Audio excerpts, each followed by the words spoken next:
What's going on, guys? Connor Wells here. Welcome back to the channel. I hope you're all doing safe and well. In today's video, we are talking about 5 things I do pretty much all the time when I am editing photos, and I'm going to go through them in this video.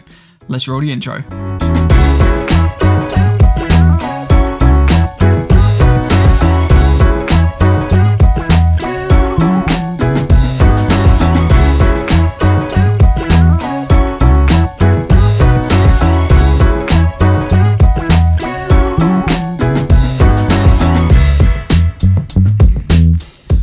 So welcome back, guys. Thank you so much for joining me for another video. I hope you are all doing safe and well.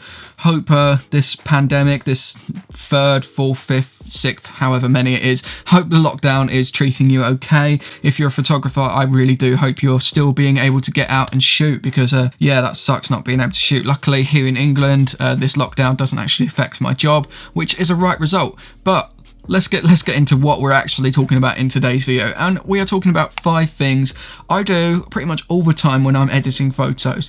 These are sort of little editing things that I do in Lightroom and in Photoshop.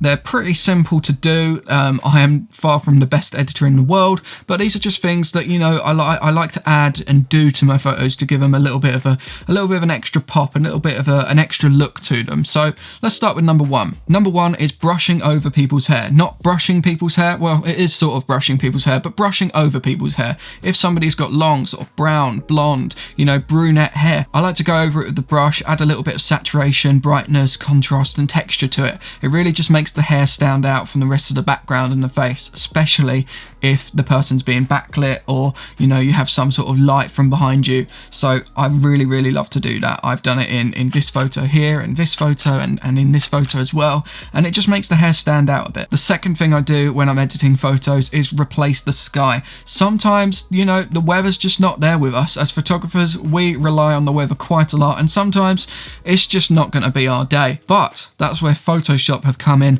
very handy, and they've added this feature where you can replace the sky. It's so easy. Like, you can literally do it in like 2 or 3 clicks, and I can take a photo unedited, pretty boring, dull sky that looks like this, and turn it into something that looks like this. Now, how amazing does that sky look? Like, I'm not sort of tooting me on trumpet here. I'm not saying it's the best photo in the world, but you gotta admit that does look pretty banging.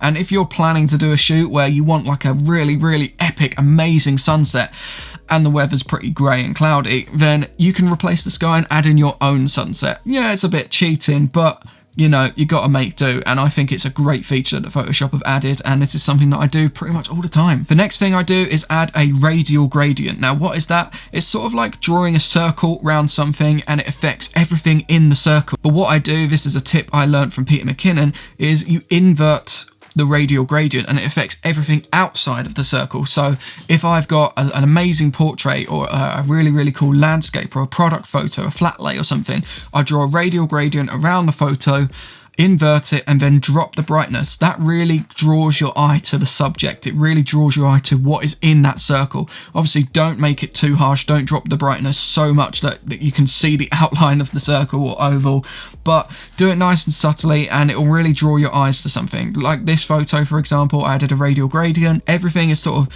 darkened except the subject, which stands out and is a little bit brighter. It's a really great feature to use. I highly recommend you give it a go and see what your results are. The 4th thing I do when I've finished editing a photo is I take it into Photoshop, and this is something that I've really just started doing, and I really love it. I'm going to carry on doing this on my work a little bit more. I love adding dust and bokeh overlays in Photoshop. It really gives your photo a little bit something extra, a really cool pop, especially if you've got a really nice shallow depth of field. If you shot something at like 85mm plus, you know, imagine shooting with like a 70 to 200, and like the shallow depth of field you can get, and adding some dust and bokeh overlays, it's really good. Take this photo, for example.